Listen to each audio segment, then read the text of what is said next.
반갑습니다. 우리 성도님들 2021년도에 처음으로 교류학교에서 인사드립니다. 1학기에 우리가 1강부터 13강까지 배웠고 이제 이번 학기 14강부터 계속해서 이어나가려고 합니다. 이번 학기에도 우리 성도님들 더욱 열심히 함께 참여해 주시면 좋겠습니다. 오늘은 우리가 성령에 대해서 함께 살펴보려고 합니다. 성경에서는 성령을 거룩한 바람 또는 호흡으로 묘사를 합니다. 그래서 많은 사람들은 성령을 대단한 결과를 일으키는 특별한 힘으로 받아들이기도 합니다. 어떤 경우에는 자신의 노력으로 성령의 능력을 더 강화시키기도 하고 때로는 제한할 수도 있다라고 생각을 하는 경우도 있습니다. 그런데 이런 생각은 굉장히 잘못된 생각입니다. 성령님은 신기한 힘이나 에너지가 아니라 삼위일체 하나님의 한 위격이신 인격체이십니다. 또한 성령님은 하나님의 깊은 계획과 뜻을 다 알고 계시기 때문에 우리가 이해할 수 있도록 친히 도와주시고 우리를 위해 탄식하시고 기도하시며 우리가 예수 그리스도의 형상을 이루어갈 수 있도록 인도해 주는 분이십니다. 우리는 이번 시간과 다음 시간의 강의를 통해서 성령님에 대해서 보다 자세히 살펴보도록 하겠습니다. 우선 이번 시간에는 첫 번째로 성령에 대해 알아야 하는 이유를 살펴보게 됩니다. 그리고 두 번째로는 성령은 어떤 분이신가를 함께 배울 것입니다. 세 번째로는 성령의 일반 사역이라고 불리는 그런 사역들에 대해서 살펴볼 예정이고 네 번째로는 성령의 특별 사역이라고 불리는 사역을 살펴보게 됩니다. 그럼 첫 번째로 성령에 대해서 우리가 알아야 하는 이유를 나누어 보도록 하겠습니다.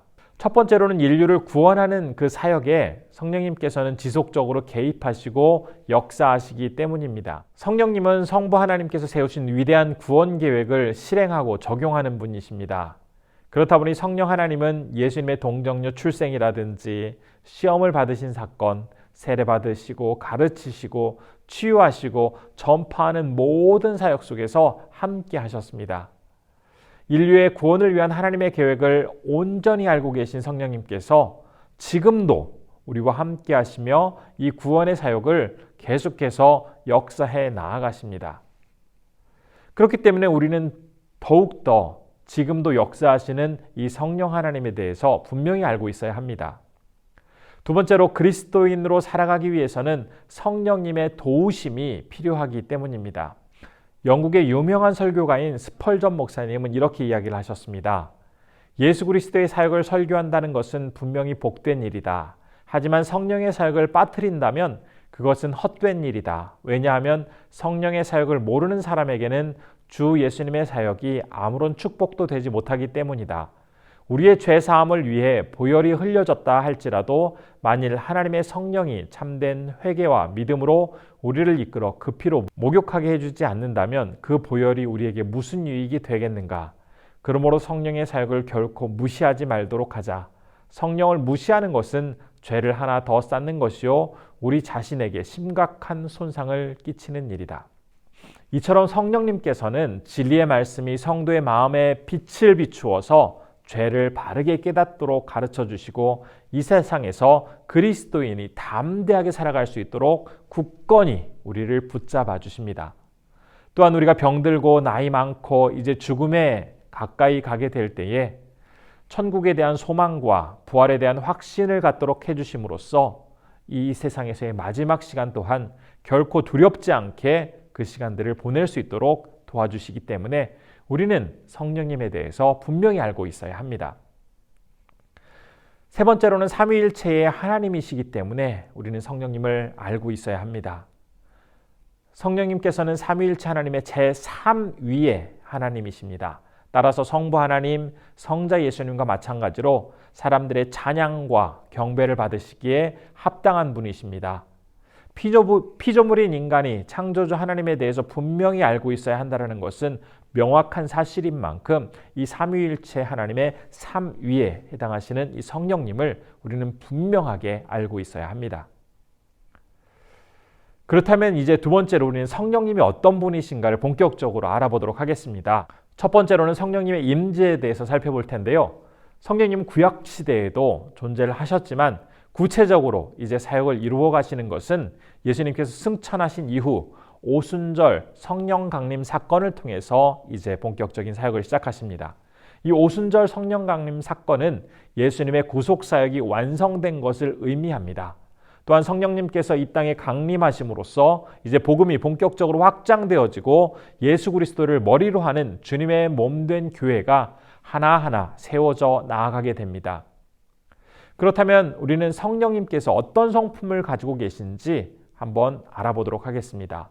첫 번째로는 성령님의 인격성입니다. 바로 성령님은 인격적인 존재이십니다. 성령의 인격과 사역에 대해서 역사적으로 교회에서는 성부 하나님 그리고 성자 예수님보다는 소홀하게 여겨왔습니다. 뿐만 아니라 성령님을 어떤 힘이나 기운과 같은 개념으로 받아들이는 경우도 많았습니다.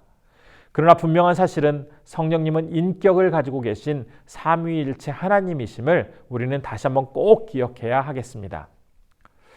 두 번째로 성령님의 그 인격에 대한 성경적인 증거를 한번 살펴볼 텐데요. 성경에서 성령님이 인격을 가지고 계신다라는 사실을 밝히고 있는 구절들입니다. 첫 번째로는 인격적인 대명사를 통해서 성령께서 인격을 가지신 분이심을 드러내는 구절입니다. 요한복음 16장 13절 말씀입니다.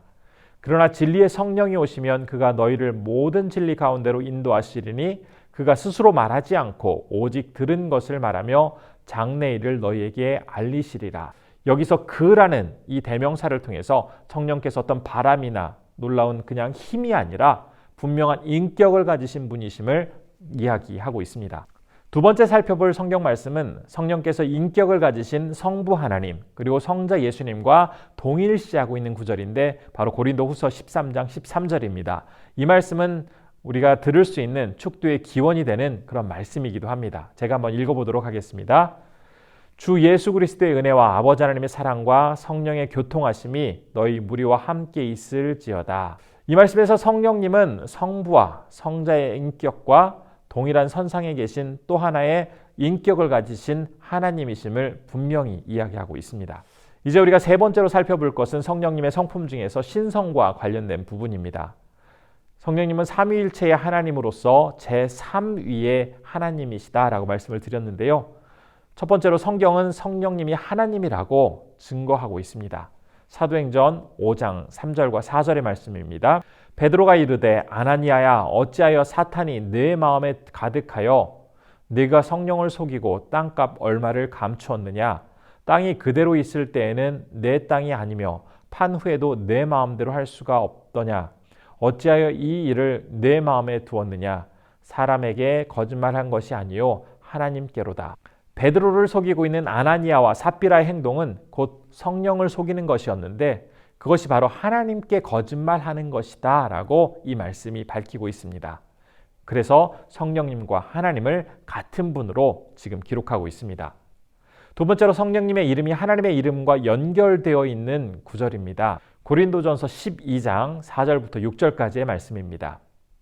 은사는 여러 가지나 성령은 같고 직분은 여러 가지나 주는 같으며 또 사역은 여러 가지나 모든 사람 가운데에서 이루시는 하나님은 같으니 은사는 여러 가지지만 그 은사를 주관하시는 성령님은 한 분이시고 직분은 다르더라도 그 직분을 통해서 영광을 돌리는 주님은 동일한 한 분이시고 또한 성령의 역사는 곧 하나님의 역사이다 라고 밝히고 있는 말씀입니다. 또한 세 번째로 성령님은 하나님이시기에 하나님의 속성을 동일하게 가지고 계십니다. 하나님의 속성이신 영원하심, 전능하심, 전지하심, 무소부재하심 이러한 속성을 성령님께서도 동일하게 가지고 계십니다. 네 번째로 성령님께서는 오직 하나님만이 행하실 수 있는 그런 신적인 사역들을 동일하게 하실 수 있습니다. 그런 사역 중에서 어떤 것이 있을까요? 바로 창조, 중생, 영감, 부활 이와 같은 오직 하나님만이 하실 수 있는 그러한 사역들을 성령께서도 하실 수 있습니다. 그러므로 우리는 성령님을 마땅히 하나님으로 알아서 그분께 영광을 돌리며 순종하는 마음으로 살아가야 하겠습니다. 성령께서는 성부 그리고 성자 하나님으로부터 나오신 분이다 라고 말을 합니다. 이 말은 성령님은 성부 성자와 구별되면서도 성부 성자와 밀접한 관계를 맺고 계신 분이심을 표현하는 그러한 말입니다. 세 번째로 우리는 성령님의 일반 은혜의 사역에 대해서 한번 살펴보겠습니다. 여기서 일반 은혜의 사역이란 성령님께서 이루시는 많은 사역 중에서 하나님의 자녀들 뿐만 아니라 불신자들에게도 동일하게 적용하여 이루어가는 사역을 말합니다. 어떤 사역이 있을까요? 첫 번째로는 창조가 있습니다. 유명한 청교도인 존 오웬 목사님은 이렇게 이야기했습니다. 창조 때 모든 만물은 흑암에 덮여 있었고 생명이 없었다. 모든 만물에는 생명도, 생명의 근원도, 생명의 기미도 없었다. 이러한 상황 가운데 성령은 준비된 물질 위를 운행하시며 생명이 필요하고 생명을 가져야 할 모든 것에게 생명의 요소를 주셔서 그것들이 활기를 띠게 하셨다. 신실한 하나님의 사람이었던 존 오웬 목사님의 말씀처럼 우리는 성경을 통해서 창조의 때에 형태가 없고 공허한 그 물질 위에 성령이 역사하심으로써 질서가 생기고 생명들이 발생하게 되어서 결국 사람이 이 땅 위에 존재하여 살아갈 수 있게 되었음을 알 수가 있습니다. 창조 때부터 다른 두 위, 즉 성부 하나님, 성자 하나님과 함께 하셨던 성령님은 세상과 인간을 함께 창조하셨습니다. 그러나 우리가 이미 앞에서 살펴본 것처럼 성부 하나님, 성자 예수님, 그리고 성령 하나님께서는 함께 하시지만 각각 주도하는 사역에 있어서는 구분이 되어 있습니다. 이 사실을 우리가 다시 한번 기억했으면 좋겠습니다. 두 번째로 성령님이 이루어 가시는 일반 은총의 사역은 바로 섭리입니다. 우리는 6강에서 하나님의 사역에 대해서 공부를 하였습니다. 그때 섭리에 대해서 함께 나누었는데 섭리에는 세 가지 요소가 있다라고 말씀을 드렸었습니다. 그 세 가지 요소는 보존, 협력, 통치입니다. 보존은 창조하셨을 때 부여하신 만물의 특성과 능력을 유지하는 사역이고, 협력은 피조물과 함께 하시어서 피조물이 해야 할 일들을 하도록 도우시는 그런 권능의 사역입니다. 그리고 통치는 만물을 당신의 계획과 목적에 따라서 하나님께서 주권적으로 다스리시며 당신의 신성한 목적을 이루시기 위해 지속적으로 행하시는 활동을 바로 통치라고 합니다. 이와 같은 섭리 사역을 성령님께서 함께 담당하십니다. 세 번째로는 죄의 억제입니다. 하나님께서는 정부라든지 지배자라든지 권위자, 주관자들 그리고 권세를 정하셔서 일반 세상의 죄를 억제하고 계십니다. 즉 불신자로 세상에서 죄의 영향력 아래 살아가는 자들이 자신의 그 욕구를 따라서 죄를 막 확산하려고 하지만 하나님께서 그것들을 허락하지 않으시고 그들 안에서 죄를 억제시키는 그런 사역을 감당하십니다. 네 번째로는 문화 보존 사역입니다. 비록 인간은 죄의 영향력 아래에 있지만 인간이 지닌 그 문화예술적인 감각을 모든 사람들이 다 사용할 수 있도록 보존해 주셨습니다. 따라서 문화가 만들어낸 모든 결과는 하나님의 법과 질서에 순종할 때 참된 의미를 찾을 수가 있습니다. 그러나 만일 그렇게 하지 않고 문화활동을 통해서 하나님을 거역하고 하나님 보시기 합당하지 않은 그런 일들을 해 나아가게 된다면 그것은 하나님께서 우리에게 인간에게 문화를 보존케 하신 의도와는 완전히 대치되는 그런 죄악된 행동이 되겠습니다. 그러면 이제 네 번째로 성령님의 특별 사역에 대해서 함께 살펴보겠습니다. 믿는 사람이나 믿지 않는 사람에게 모두 동일하게 적용할 수 있는 것이 일반 은혜의 사역이다라고 말씀을 드렸습니다. 그런데 이 일반 은혜의 사역과는 달리 특별 사역은 하나님의 자녀, 즉 믿음의 자녀들을 위해 일하시는 성령님의 사역입니다. 어떤 것이 있을까요? 첫 번째로 예수 그리스도를 증거하는 사역입니다. 성령의 충만한 역사가 있는 곳에는 어느 곳도 예외 없이 항상 예수 그리스도가 증거되었습니다.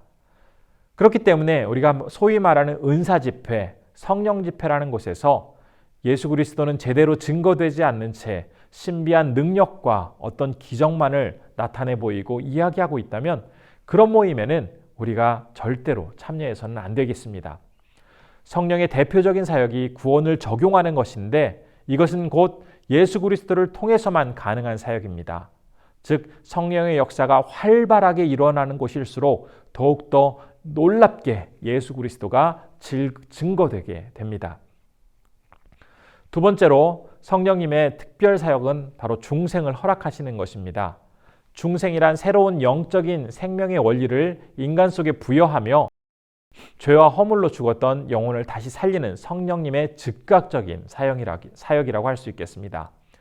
이 사역은 예수 그리스도를 만난 이후에 하나님께서 그 사람 안에 있는 죄를 깨닫도록 하심으로 회개의 역사가 일어나게 되고, 그러면서 십자가에 달려 돌아가신 예수 그리스도의 놀라운 사랑과 은혜가 바로 나를 위한 사랑과 은혜였음을 생생하게 느낄 수 있게 됩니다.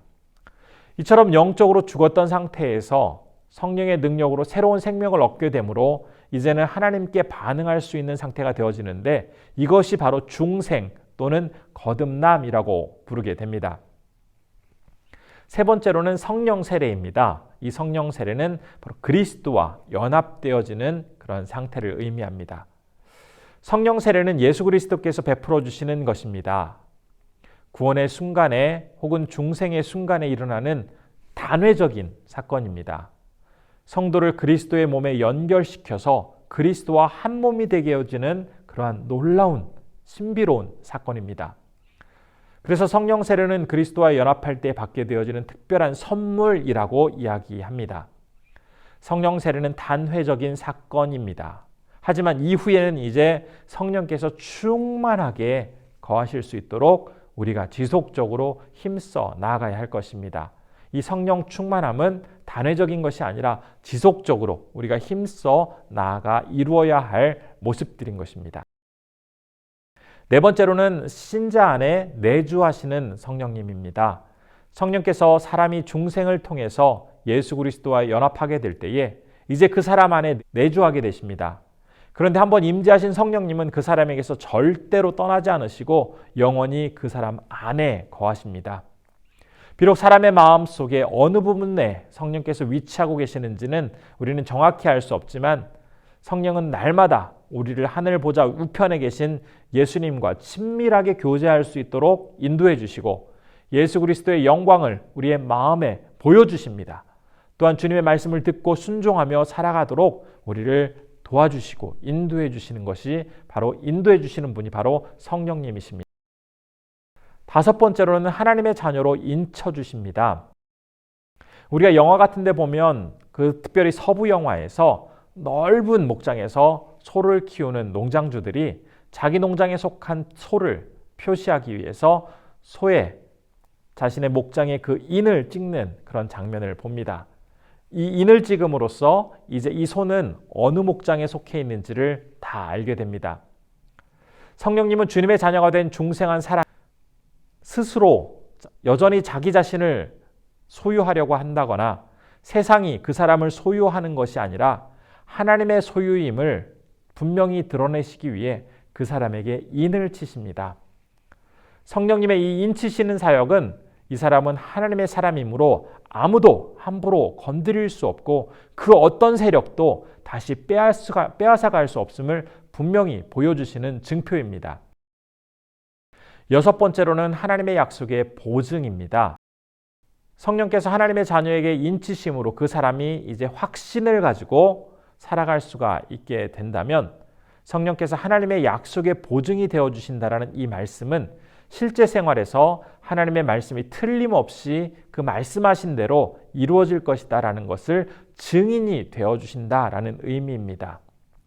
우리가 사실 보증이라는 단어를 들었을 때 보증 잘못 써서 파산을 했다, 친구 사이에도 보증을 섰다가는 특별히 돈도 잃고 사람도 잃는다라는 그런 말을 많이 듣다 보니 이 보증이라는 단어에 대해서 좀 부정적인 인식을 갖게 되기도 합니다.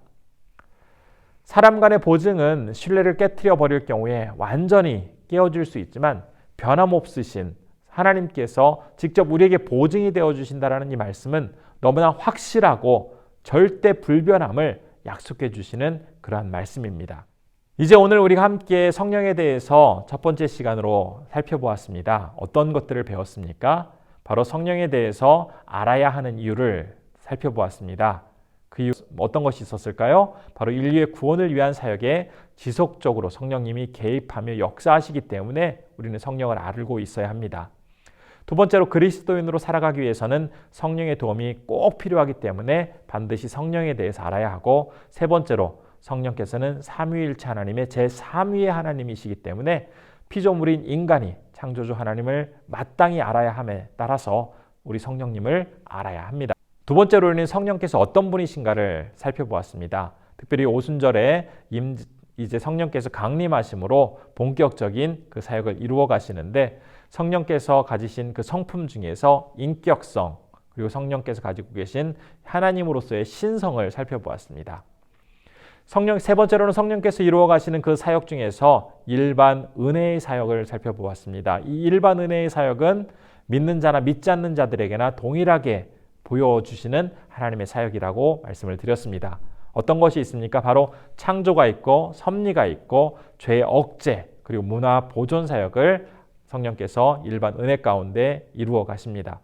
그리고 성령님의 특별한 사역, 즉 믿음의 사람들, 하나님의 자녀들만을 위한 그 사역이 있는데 그것이 바로 예수 그리스도를 증거하는 것, 중생을 허락하신 것, 그리고 그리스도와의 연합인 성령 세례를 통해서 또 신자 안에 이제 내주하시는 이 사역들을 통해서 성령께서 아주 특별하게 이루어 가시는 사역을 우리가 살펴보았습니다. 다섯 번째로는 하나님의 자녀로 인쳐주십니다. 여섯 번째로는 하나님의 약속의 보증입니다.